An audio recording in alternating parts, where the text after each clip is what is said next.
Qué increíble, familia, es estar acá reunidos. Si nos visitas el día de hoy, queremos darte la bienvenida a esta reunión familiar. Has sido parte de esta reunión familiar y realmente queremos también que seas parte no solo de la reunión, sino también de nuestra familia, la familia de Dios. Para los que no me conocen y para presentarme el día de hoy, mi nombre es Juan Carlos Arias y junto a mi querida, hermosa y espiritual esposa Juliana Arias, tenemos el honor y el privilegio de liderar la iglesia acá en Lima, Perú. Amén. Familia, es increíble estar acá. Es increíble poder estar acá reunidos con un propósito: adorar a Dios. Familia, ha llegado el tiempo de escuchar la palabra y vamos a preparar nuestros corazones antes de indagar más en ella con una oración. Si me acompañan, por favor. Dios Padre Santo, Señor, gracias te damos en esta mañana, Padre, porque tú eres soberano, Padre, sobre todas las cosas, Señor. Padre, te damos gracias porque eres tú quien pone en nosotros, Dios, el querer como el hacer, Dios. Padre, eres tú quien nos has dado este planeta, Padre, para vivir, el oxígeno para respirar, la provisión diaria para vivir, Padre Santo. Pero nos has dado tu palabra, Dios, para realmente poder seguir, Dios, el verdadero camino, Señor. Padre, el día de hoy yo te pido que en cada corazón, incluido el mío, Padre, seas tú, Señor, permitiéndonos, Dios, abrir nuestro corazón a tu palabra, Padre. Que hoy, Dios, los que estamos acá, Señor, no solo seamos oidores, pero hacedores de tu palabra, Señor. Padre, protégeme y protégenos, Señor, de la hipocresía. Padre, perdónanos, Dios, por nuestros errores, por nuestros pecados, y gracias por tu Hijo Jesús, que es la razón de la ocasión. Padre Santo, yo te pido que el día de hoy, Padre, podamos glorificarte y entender, Dios, que estamos acá para glorificarte a ti, Señor. Padre, guíanos el día de hoy, guía nuestros corazones de los discípulos y las personas, amigos y familia que nos visitan el día de hoy. Todo sea para la gloria y honra tuya. Padre Santo, en el nombre de tu Hijo amado hemos orado. Amén. Familia, hoy vamos a empezar algo increíble que normalmente no hacemos acá, o que realmente no he hecho mucho acá en la iglesia. Y es empezar una serie de estudios acerca de un libro específico de la Biblia. ¿Cuál ha sido este libro que ha sido escogido, que lo vamos a venir estudiando por los próximos meses? Primera de Samuel. Vamos a ir al Antiguo Testamento y vamos a indagar lo que es la palabra de Dios. ¿Quién está animado por eso el día de hoy? Hoy vamos a aprender de Primera de Samuel, el primer capítulo, pero yo quiero darle un poco de contexto de este libro. El contexto histórico de este libro. Para los que no saben, hubo un hombre llamado José, hijo de Jacob, que fue vendido por sus hermanos a Egipto. Muchos de ustedes conocerán la historia de José en Egipto. Si tienes preguntas, pregúntale a Miguel, ¿verdad? Él sabe todo acerca de José de Egipto. Miguel Ángel, tiene que estar por ahí. El caso es que este José, después de haber sido vendido, llegó a terminar a ser el segundo en mando en el imperio de Egipto. En ese momento sus hermanos se dan cuenta que lo habían vendido, pero él había terminado siendo el segundo al mando de Egipto, y al final no tienen que ir ahí. En Génesis 50:20, esto es lo que dice José a sus hermanos que lo habían vendido: es verdad que ustedes pensaron hacerme mal, pero Dios transformó ese mal en bien para lograr lo que hoy estamos viendo: salvar la vida de mucha gente. Este hombre entendió la soberanía de Dios, que no habían sido sus hermanos tratando de hacer el mal, sino que Dios permitiendo esto para un bien mayor. Bueno, el caso es que José muere y los hebreos, o sea, los judíos, para los que, en este tiempo los judíos comienzan a multiplicarse y crecer en población. Muere José y lo que era el faraón de este tiempo ve que los hebreos se están multiplicando y comienza a tenerles miedo, porque creían que si ellos se rebelaban podrían tomar el control sobre el imperio de Egipto. ¿Qué hace el faraón de este tiempo? Comienza a esclavizarlos. Él olvidó quién era José y comienza a esclavizar a lo que eran los hebreos por temor a ellos. Por más de 400 años los hebreos son esclavizados, hasta que llega Dios y levanta un hombre llamado Moisés. Espero que conozcan la historia de Moisés. Nuevamente, pueden leer todo Génesis para entender un poco más del contexto. Pero ¿qué hace Moisés? Los libra a los hebreos ¿de qué? De la esclavitud del faraón. Con él es que tienen que recorrer 40 años el desierto porque habían sido infieles y no le habían creído a Dios de que podían realmente conquistar la tierra prometida. ¿Quién viene después de Moisés? Josué. Y Josué es el que le da entrada al pueblo de Dios a lo que era la tierra prometida. Y este hombre hizo un gran trabajo. Este hombre tomó el liderazgo de aproximadamente más de 2 millones de personas. Imagínate que en un momento u otro tomar el liderazgo de 2 millones de personas. Yo a veces tengo problemas con 105. A ver, no me imagino con 2 millones, ¿amén? Pero Josué hace un buen trabajo, pero llega el tiempo en que Josué se marcha. Y vamos a ir a Jueces 2. Acá es donde empieza, después de Josué, empieza la época de los jueces, que fue una de las épocas más oscuras del pueblo de Dios. Y en Jueces 2, versículo 6 dice así. Ok, en el versículo 8 dice: Josué, hijo de Nun, siervo del Señor, murió a la edad de 110 años, y lo sepultaron en Timnat-Heres, tierra de su heredad, en la región montañosa de Efraín, al norte del monte de Gaz. También murió toda aquella generación, y surgió otra que no conocía al Señor, ni sabía lo que él había hecho por Israel.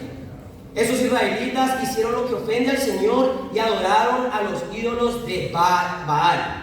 Abandonaron al Señor, Dios de sus padres, que los había sacado de Egipto, y siguieron a otros dioses, dioses de los pueblos que los rodeaban, y los adoraron, provocando así la ira del Señor. Abandonaron al Señor y adoraron a Baal y a las imágenes de Astarte. Entonces el Señor se enfureció contra los israelitas y los entregó en manos de sus invasores, que los saquearon. Los vendió a sus enemigos que tenían a su alrededor, a los que ya no pudieron hacerle frente. Cada vez que los israelitas salían a combatir, la mano del Señor estaba contra ellos para su mano, tal como el Señor lo había dicho y jurado. Así llegaron a verse muy angustiados. ¿Qué pasa después de que Josué muere y las personas que habían conocido el liderazgo de Josué mueren? Crece una generación que no conocía del Señor y comienzan a irse en contra de él. No solo irse contra de él, comienzan a adorar a otros dioses. Y Dios ya les había dado anteriormente una promesa: si ustedes son fieles a mí y me obedecen, yo estaré con ustedes. Pero si ustedes se van de mí y comienzan a adorar a otros dioses, yo me opondré a ustedes. Era una promesa que ellos ya habían sido dados, y ellos comienzan a sufrir las consecuencias de su propio pecado. ¿Qué pasa acá? El pueblo comienza a sufrir. ¿Y por qué? Porque Dios lo estaba permitiendo. ¿Por qué? Porque Dios los estaba disciplinando. Pero vamos a seguir leyendo en el versículo 16. Entonces el Señor hizo surgir caudillos que los libraron del poder de esos invasores. Pero tampoco escucharon a esos caudillos, sino que se prostituyeron al entregarse a otros dioses y adorarlos. Muy pronto se apartaron del camino que habían seguido sus antepasados, el camino de la obediencia a los mandamientos del Señor. Cada vez que el Señor levantaba entre ellos un caudillo, estaba con él. Mientras ese caudillo vivía, los libraba del poder de sus enemigos, porque el Señor se compadecía de ellos al oírlos gemir por causa de quienes los oprimían y afligían. Pero cuando el caudillo moría, ellos volvían a corromperse aún más que sus antepasados, pues se iban tras otros dioses a los que servían y adoraban. De este modo se negaban a abandonar sus malvadas costumbres y su obstinada conducta. Acá vemos que al momento de ellos ser infieles a Dios, Dios les permite vivir las consecuencias de su propia infidelidad. Pero ya el momento en que ellos comenzaron a gemir de dolor y comenzaron a rogar a Dios. ¿Y qué hace Dios? Levanta un hombre para librarlos de sus enemigos. Lo increíble es que decía que mientras el hombre, el caudillo, líder o juez, se levantaba, todo estaba bien. Pero ¿qué pasaba cuando este hombre o caudillo moría?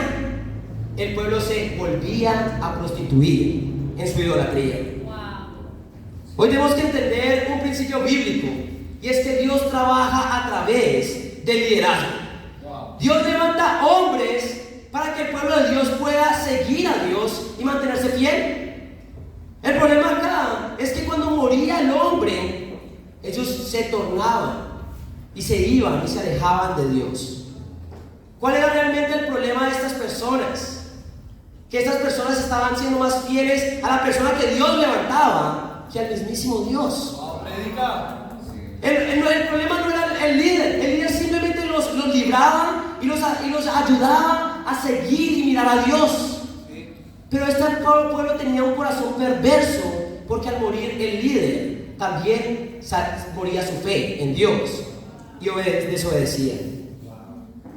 La verdad es que podemos decir que esto es algo que pasó hace miles de años atrás, pero la verdad es que es algo que pasa hoy en el siglo XXI. Hay personas en instituciones religiosas que están siguiendo más a Dios porque les están llamando a seguir a Dios. ¿Qué quiere decir? Están siguiendo más a personas que a Dios mismo. Yo la verdad he tenido el placer de estudiar la Biblia con cientos de personas, pero siempre encuentras esa persona que al darse cuenta de la verdad y al darse cuenta que en el lugar donde está congregando no enseña la verdad, decide simplemente ignorarla y seguir donde está. Prefiere seguir adorando mediante una falsa doctrina que salir de ahí y adorar al verdadero Dios. Hay personas que simplemente porque tienen una afinidad con el liderazgo y con las personas dentro de una congregación, comienzan a ¿qué? A desechar la verdad, porque siguen más personas que a Dios. ¿Están conmigo, chicos? Hoy tenemos que entender que no podemos ser más fieles a las personas que a Dios. Y en el siglo XXI eso pasa en muchos lugares. El liderazgo es necesario, pero la iglesia no puede ser más fiel a su líder que a Dios. Hoy quiero realmente llamar a toda la congregación a realmente preguntarnos: ¿por qué estoy siendo fiel a Dios? ¿Porque una persona me está llamando a obedecer a Dios o porque realmente amo a Dios? Estoy siguiendo y estoy siendo obediente a la palabra porque hay un líder allá al frente llamándome a hacerlo, o porque realmente simplemente estoy creyendo en lo que el líder dice y estoy siendo fiel a Dios. Muchas veces nos pasa que somos obedientes por fidelidad a una persona, y realmente ese fue el problema de los israelitas. El problema es que eran más fieles a la persona que Dios levantaba que al mismo Dios que levantaba a esa persona. El líder nos puede llamar, nos puede guiar, pero nuestra obediencia tiene que venir de ser fieles a Dios. ¿Están conmigo, chicos? Por eso, a mí me encanta hablar de esas cosas porque me protege a mí. Ustedes no están siguiéndome a mí. Ustedes tienen que seguir la Biblia. Ustedes tienen que seguir a Dios y yo me encargaré de hacer lo mismo. Amén. Pero lo que pueden estar seguros es que siempre los llamaré al estándar de la Biblia. Amén. Esto fue una época oscura en el pueblo de Israel, pero también, a pesar de ser jueces en una época oscura, tiene las historias más increíbles de hombres y mujeres que se levantaron para hacer cosas increíbles por Dios. Amén. Está Otoniel, está Débora, está Gedeón, está Jefe, está Sansón, ¿verdad? Historias increíbles de hombres y mujeres que, a pesar del corazón impío del pueblo, por mirar más personalidades, ellos se levantaron verdaderamente por Dios. Amén. Y ese es el contexto de 1 de Samuel. Samuel se escribe durante el tiempo de los jueces. Es más, Samuel es el último juez que existió antes del rey de Israel. Siendo uno de los sacerdotes más importantes del Antiguo Testamento, él fue el líder y el juez que se levantó y entrenó al primer rey de Israel, que sabemos que fue Saúl, ¿verdad? Y también fue el hombre que ungió al hombre conforme al corazón de Dios, que fue ¿quién? David. Ahora sí, después de esta introducción, la más larga del mundo también, vamos ahora a lo que es 1 de Samuel. Vamos a ver la historia de Samuel. El título de mi clase el día de hoy es El inicio de una nueva esperanza. El inicio de una nueva esperanza. ¿Y por qué el inicio de una nueva esperanza? Porque, recordemos, cada vez que Dios levantaba un caudillo, un juez, era una esperanza para su pueblo. Y en 1 Samuel Déjenme saber, familia, cuando estén ahí.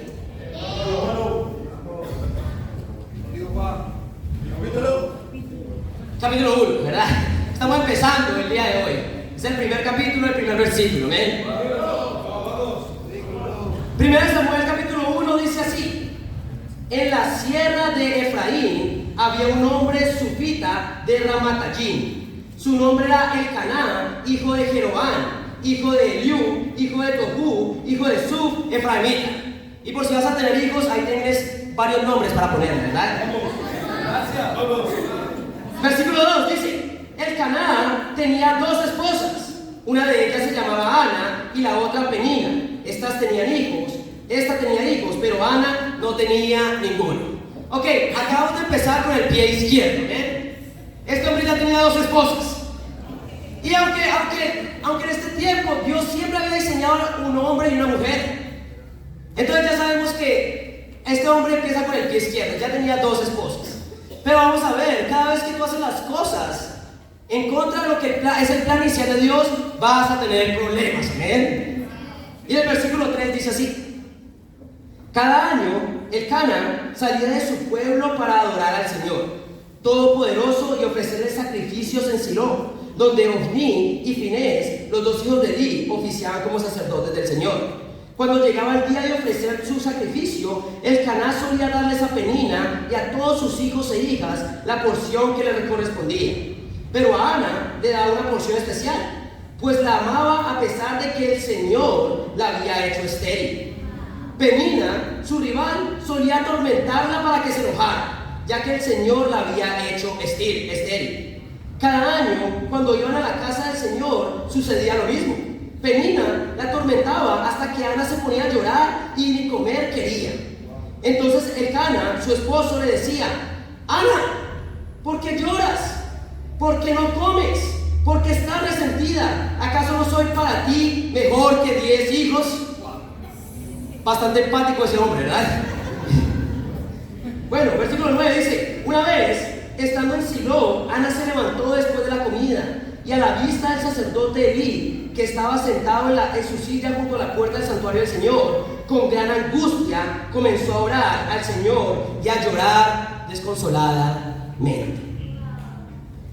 Acá vemos a esta mujer sufriendo, ¿verdad? Y muchas angustias estaban pasando por la mente de Ana. Sufría por tormentos dentro de su propia familia, sufría por los deseos que tenía y que aún no eran concebidos, y año tras año veía como sus sueños, su esperanza cada vez se veía frustrada. Primer punto: reconoce tu esperanza errónea. Reconoce tu esperanza errónea. Acá vemos que Ana sufría y sufría y sufría, a pesar de tener esposo, a pesar de tener familia, a pesar de tener comida, a pesar de tener todo, solo le faltaba algo a ella: hijos. Y ella sufría y sufría, porque creía que la causa de sus problemas era su esterilidad. Ella creía que el problema era que no podía tener hijos, y ella creía que la esperanza para su vida era poder tenerlos. Y porque no podía tener hijos es que andaba enojada, resentida e infeliz, porque ella había puesto en el tener hijos su esperanza. Hoy es tiempo de reconocer nuestras esperanzas erróneas. Esta mujer creía que todo se podía solucionar, que todo en su vida iba a ser mejor porque sí podría tener hijos. Pero al final estaba poniendo su esperanza en eso, en algún día poder tener un hijo. Porque muchas veces como discípulos podemos vivir como Ana, desconsolados, infelices, enojados, porque hemos creado en nosotros esperanzas erróneas.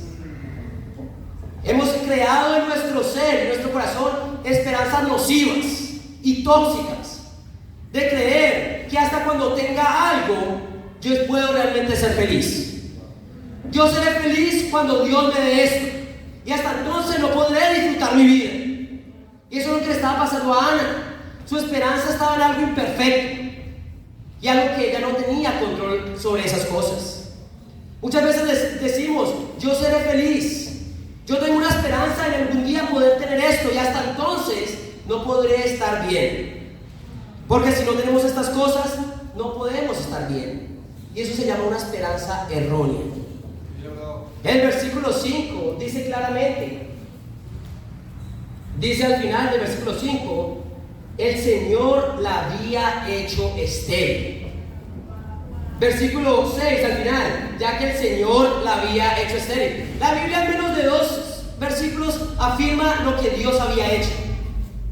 ¿De quién era la responsabilidad la esterilidad de esta mujer? De Dios. Dios era responsable de esto y Dios lo había hecho así. Dios tenía un plan con Ana, pero Ana tenía que reconocer esa esperanza frustrada, esa esperanza errónea, esa esperanza imperfecta. La realidad es que Dios muchas veces va a retener las bendiciones en tu vida. De aposta. Dios va a retener cosas en tu vida. Dios no te va a permitir vivir lo que quieres, porque tiene un plan y porque te ama. Porque realmente, ¿qué puede pasar cuando tu esperanza se vuelve en cosas o en personas y las obtienes? Se vuelve en tu ídolo. Si tú deseas algo con todo el corazón y realmente lo deseas y se vuelve a ser tu esperanza, tu fuente de alegría, tu fuente de esperanza se vuelve a obtener eso y Dios te lo da, eso sería ¿qué? Darte un ídolo. Y por eso Dios retiene estas bendiciones. ¿Cómo lo está haciendo con Ana? Porque Él tenía un plan. ¿Están conmigo, chicos? Hoy quiero preguntarte, ¿cuál es esa cosa que te falta que no te permite vivir tranquilo?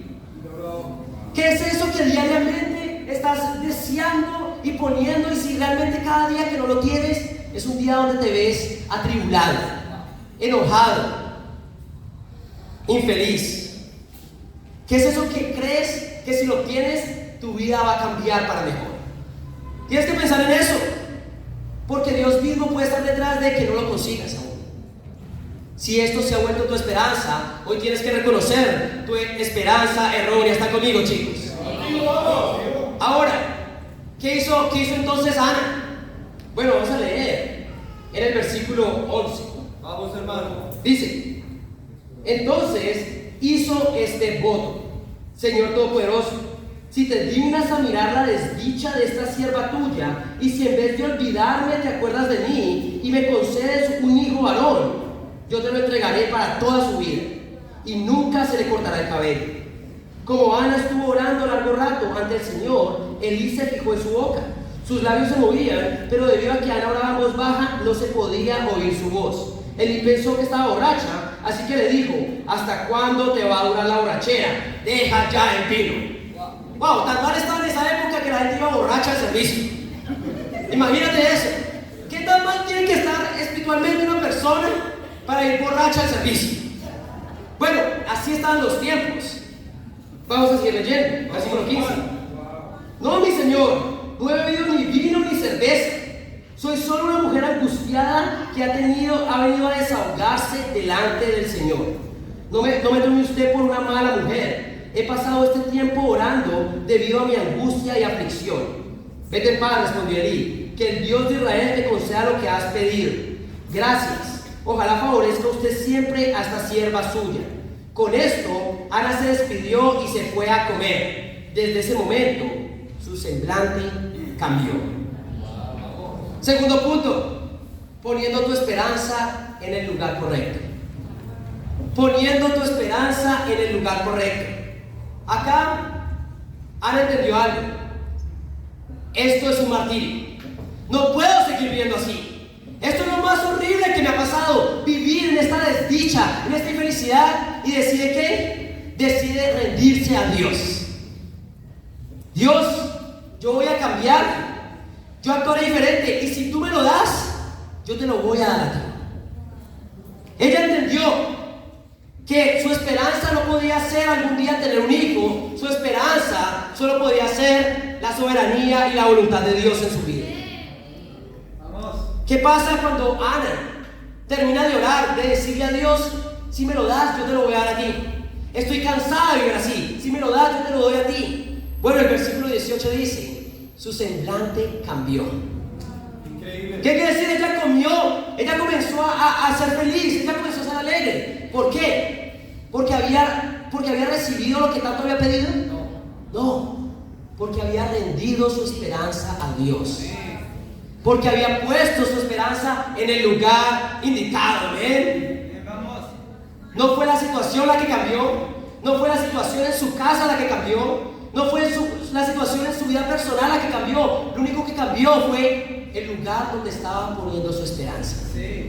Dejó de ser lo que tanto anhelaban y pasó a ser lo que Dios quisiera. ¿Están conmigo, familia? Nuestra esperanza no puede radicar en recibir lo que tanto hemos querido. Nuestra esperanza no se puede radicar en eso, porque el momento en que realmente lo recibimos se vuelve tu ídolo y comienzas a alejarte de Dios. Nuestra esperanza se verá limitada si es algo o alguien que no sea Dios, y esto fácilmente, como dije antes, se puede volver tu ídolo.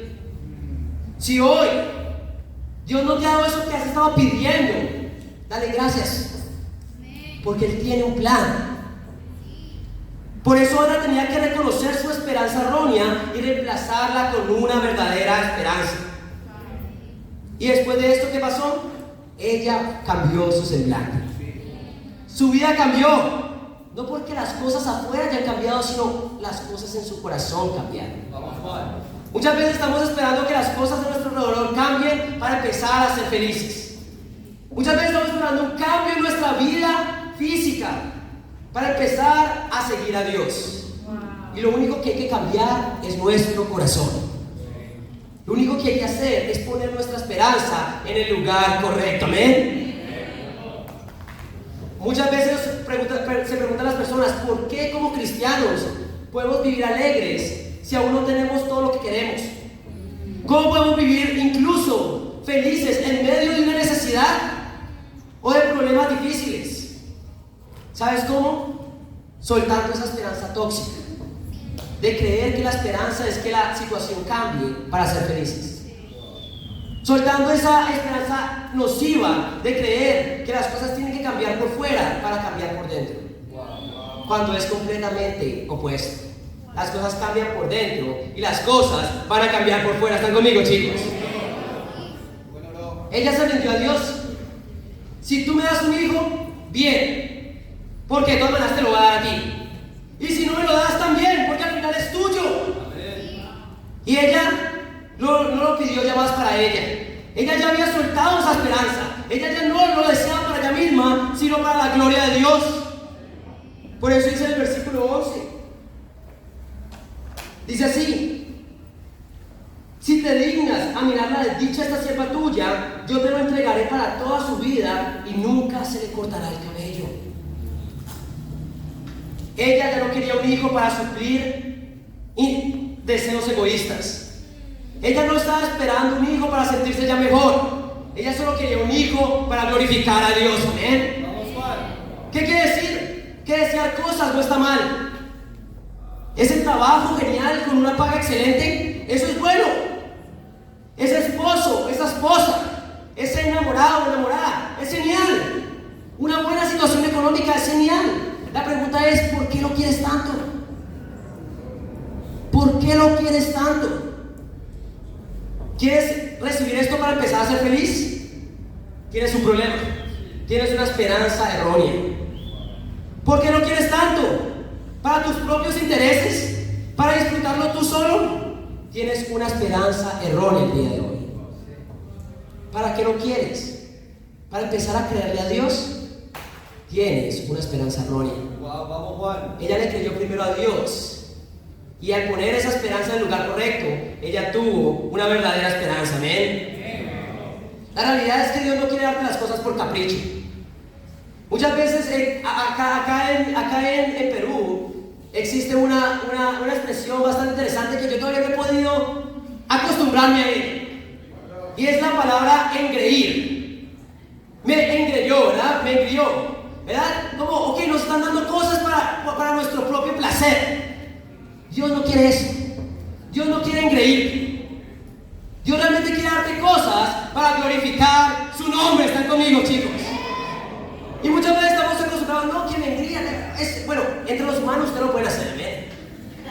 Pero Dios no te quiere dar simplemente por capricho tuyo. Él quiere darte algo para glorificar su nombre. ¿Están conmigo, chicos? Hoy es tiempo de que poner tu esperanza en el lugar correcto y rendir completamente tus sueños a Dios. ¿Y sabes qué? Serás realmente feliz. Porque si te lo da, bien, porque al final es de Él. Y si no, también, porque ya era de Él. Algo increíble es que yo recuerdo, yo me bauticé hace 6 años, ¿ven? Esta semana fue mi 6º cumpleaños espiritual, ¿ven? 6 años desde que tomé la decisión que hoy André estará tomando de ser bautizado para la salvación y el perdón de sus pecados, ¿ven? Pues yo recuerdo que me bauticé y a los 6 meses Dios me dio la oportunidad de ir yo me bauticé en Miami, aunque yo soy colombiano, y a los 6 meses de discípulo Dios me permitió servir como misionero en mi país nuevamente, después de 7 años de no haber estado en mi país. Pude estar ahí en el equipo misionero, plantando la iglesia con muchos increíbles discípulos. Pero lo increíble es que volví después de 5 meses, porque tenía que volver a los Estados Unidos. Y yo estaba como, ok Dios, yo había acabado de salir de mi carrera, yo quería empezar a trabajar en mi área. Yo estudié psicología, ¿ven? También como Andrés, ¿verdad? Vamos Andrés. Pero yo quería empezar a trabajar con niños, en terapia. Pero yo me tuve que ver, ok, ¿yo qué realmente quiero? ¿Qué es lo que realmente, cuál es mi intención acá? Yo quiero hacer mi propia vida, después de venir a la misión, empezar a hacer mi propia vida, o quiero seguir sirviendo a Dios. Yo tuve que orar por un trabajo, y de la forma más aleatoria me salió, no estoy mintiendo, mi trabajo perfecto. ¿Cuál era mi trabajo perfecto? Estaba trabajando con niños en una escuela, como tutor y consejero de ellos, y donde estaba trabajando solo medio tiempo y me estaban pagando como si trabajara a tiempo completo. ¡Wow! Y yo, ¿qué está pasando acá? Bueno, la realidad es que yo siempre lo he dicho y siempre lo voy a decir. Yo trabajaba medio tiempo en mi carrera, pero yo trabajaba a tiempo completo para Dios sin ser pago. ¿Qué quiere decir? Yo salía a trabajar de Dios para toda la tarde dedicarme a la misión y a ser discípulos, ¿amén? Porque Dios me lo dio. Estoy seguro porque me lo dio para su gloria. Él no quería simplemente que yo avanzara profesionalmente si realmente las personas no eran realmente salvas a mi alrededor, si las personas no iban realmente a beneficiarse de lo que me había dado. ¿Están conmigo, chicos? Hoy tenemos que aprender a rendir nuestros sueños a Dios. Tú mismo te estás limitando al poner tu esperanza en tus sueños más que en Dios. Vamos, hermano. Dios quiere darnos lo que deseamos, pero no cuando nuestra esperanza está más en la bendición que en el que bendice. ¿Dónde está tu esperanza el día de hoy? ¿En qué lugar has puesto tu esperanza? Vamos a seguir leyendo, versículo 19. Dice así: al día siguiente madrugaron y después de adorar al Señor volvieron a su casa en Ramá. Luego Elcana se unió a su esposa Ana y el Señor se acordó de ella. Ana concibió y pasado 1 año dio a luz a un hijo y le puso por nombre Samuel, pues dijo, al Señor se lo pedí. Amén. Versículo 21. Cuando Elcaná volvió a salir con toda su familia para cumplir su promesa y ofrecer su sacrificio anual al Señor, Ana no lo acompañó. No iré hasta que el niño sea destetado, le explicó a su esposo. Entonces lo llevaré para dedicarlo al Señor y allí se quedará el resto de su vida. Bien, haz lo que te parezca mejor, respondió su esposo Elcaná. Quédate hasta que lo destetes, con tal de que el Señor cumpla su palabra. Así pues, Ana se quedó en su casa y crió a su hijo hasta que lo destetó. ¡Wow! Vemos acá que Dios cumple los deseos del corazón de Ana, ¿verdad? Le da el hijo que tanto había deseado, pero ella no tenía que esperar a su hijo para ser feliz, ella ya estaba feliz. Y cuando ella ya estaba feliz sin haber recibido la bendición llegó. ¿Y qué pasa? Ella da luz a este hijo y comienza a cuidarlo por 1, por 2, por 3 años. Imagínate, esta mujer cuidando de su hijo por 3 añitos. Yo nunca tendré el placer de ser mamá. Tal vez un día papá, por obvias razones, no tan obvias en el siglo XXI, ¿verdad? El caso. Pero el punto es que no hay nada como una conexión entre una madre y un hijo. Incluso como hombre uno se puede dar cuenta, ¿verdad? Es como el niño necesita a la mamá, no necesita al papá para sobrevivir, pero sí a la mamá. Y esta mujer había pasado 3 años con su hijo, pero ahora ella tenía que enfrentar una segunda prueba. Tercer punto, la prueba de la oración contestada. La prueba de la oración contestada. Dios le dio un hijo a ella. Dios le dio la oportunidad de criarlo. Ahora era tiempo de ¿qué? De cumplir con la promesa. Vamos a leer el versículo 24. Cuando dejó de amamantarlo, salió con el niño a pesar de ser tan pequeño. Imagínate con tu niño de 3 años, no lo vas a dejar por toda su vida. Y se lo llevó a la casa del Señor en Silo. También llevó un becerro de 3 años, una medida de harina y un odre de vino. Luego sacrificaron el becerro y se presentaron el niño allí. Dijo Ana: mi señor, tan cierto como usted vive, le juro que yo soy la mujer que estuvo aquí a su lado orando al Señor. Ese es el niño que yo le pedí al Señor y Él me lo concedió. Ahora yo por mi parte se lo entrego al Señor. Mientras el niño viva, estará dedicado a Él. Entonces Elí se postró allí ante el Señor. Tercer punto, la prueba de la oración contestada. El Espíritu Santo está acá. Amén. Amén. Acá pero es verdad, también está el Espíritu Santo acá. Pero el punto de todo esto, esta mujer había recibido a su hijo, pero ahora llegó la prueba de entregar a su hijo.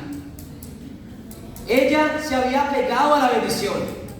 Imagínate tener que dejar a tu niño de 3 años después de criarlo. Pero ella ¿qué? Ella cumplió su palabra. Amén. ¡Vamos, Juancho! Si tú pones tu esperanza en Dios, muy probablemente Él te dé lo que deseas. Y vas a tener que pasar ¿por qué? Por la prueba de la oración contestada. Después de que tienes la bendición, ¿qué vas a hacer tú? La vas a buscar retener. ¿Cómo podría ser la tentación de Ana, verdad? Pero es mi hijo. Yo le he dado de comer. Yo lo he alimentado. Y muchas veces podemos sentir esa lucha entre realmente sí prometer, sí cumplir lo que habíamos prometido anteriormente. Hoy tenemos que aprender a confiar como lo hizo Ana. ¿Están conmigo, chicos? Cuando Dios te da eso que deseas, ahora tiempo de darlo a Dios. Y Dios te va a retar de esa manera, si estás dispuesto a darlo a Dios. Tenemos que estar dispuestos a dar lo que Dios nos da. Y por eso es que damos siempre lo que Dios nos da, porque al final no era de nosotros desde un principio. Muchas veces podemos caer en la mentira de creer que algo que tú tienes es por tus propias fuerzas. Muchas veces puedes creer de la mentira de Satanás que si tienes algo en tu vida fue porque tú lo has conseguido con tu esfuerzo. Pero ¿quién te permitió esforzarte? ¿Quién te da la vida? ¿Quién te da el aliento? ¿Quién te da todas las cosas? Nunca vas a poderle dar más a Dios de lo que Dios te da a ti. Y de ahí viene el cumplir nuestras promesas. Tenemos que estar dispuestos a dejar lo que Dios nos dio, porque al final era suyo y no era de nosotros. ¿Están conmigo, chicos? Al final, ¿qué hubiera pasado donde Ana no le hubiera dado el hijo a Dios? No hubiera ningún Samuel, no hubiera ningún juez en este tiempo, no habría una esperanza para el pueblo de Israel, no habría este hombre que había ungido a David, del cual ahora vendría la descendencia de Jesús.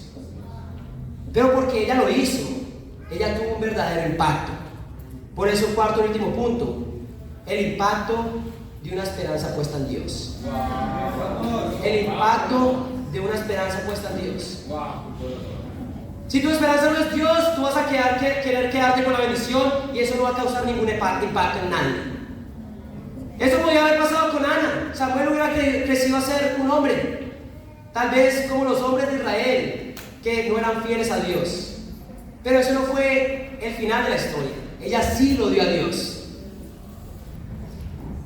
Ella después de reconocer su esperanza errónea, se dio cuenta que Dios la estaba probando y puso su esperanza en Dios y Dios le dio el hijo. Ahora ella, después de pasar la prueba de la oración contestada, ella estaba ofreciendo a su hijo para Dios. Samuel fue el gran hombre que fue, el hombre que ungió a David, el hombre conforme al corazón de Dios, el más grande rey en todo Israel, del que vendría la descendencia de Jesús. Y ahora esto nos impacta a nosotros. Esa decisión de Ana ahora te impacta a ti y a mí en el siglo XXI, en este 22 de septiembre del 2024. Aún nos sigue impactando, porque eso pasa cuando tú pones tu esperanza en Dios. Ese es el impacto que puedes crear.